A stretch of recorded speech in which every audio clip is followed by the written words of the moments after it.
Bonjour, nous allons réaliser un crumble aux clémentines pour 6 personnes. Facile à faire, 1 heure de temps. Voici les ingrédients. 250 g de farine, 4 clémentines, 3 pommes, 200 g de sucre, 185 g de beurre, 8 cuillères à café de miel ou de gelée de coin ou autre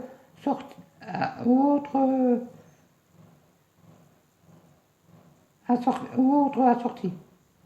Autre gelée, je veux dire. Excusez-moi. Pour commencer, battre le sucre et le beurre en pommade.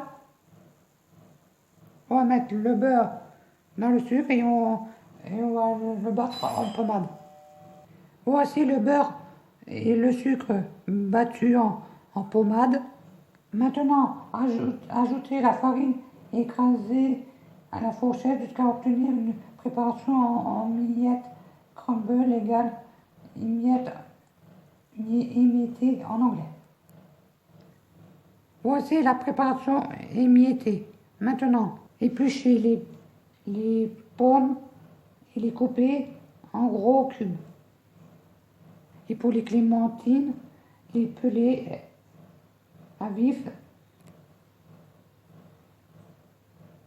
éplucher jusqu'à la chair. Puis suivez toujours avec le couteau les séparations internes pour enlever des quartiers entiers sans peau. Gardez le jus.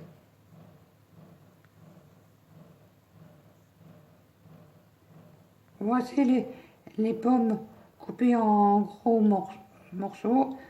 Les clémentines, j'ai ôté le jus des clémentines et laissé couper en deux. Le jus est là, les clémentines. Maintenant, dans le saladier où il y a les fruits, où il y a les pommes et les clémentines, mélangez les fruits et le jus avec la confiture ou le miel et 8 cuillères à café de miel. J'ai pris moi. Sinon, c'est 8 cuillères à café de confiture de coin, de gelée de coin, je veux dire, ou autre confiture. Je vais mélanger dans le saladier là le jus des clémentines et les 8 cuillères à café de miel. Et je vais bien remuer. Après, je vais les mettre dans le fond d'un moule à manquer ou un gratin sur 3-4 cm de hauteur et recouvrir de la pâte en miettes tassées légèrement par-dessus. Voici les fruits dans le moule à manquer. Maintenant, je vais mettre la pâte émiettée par-dessus,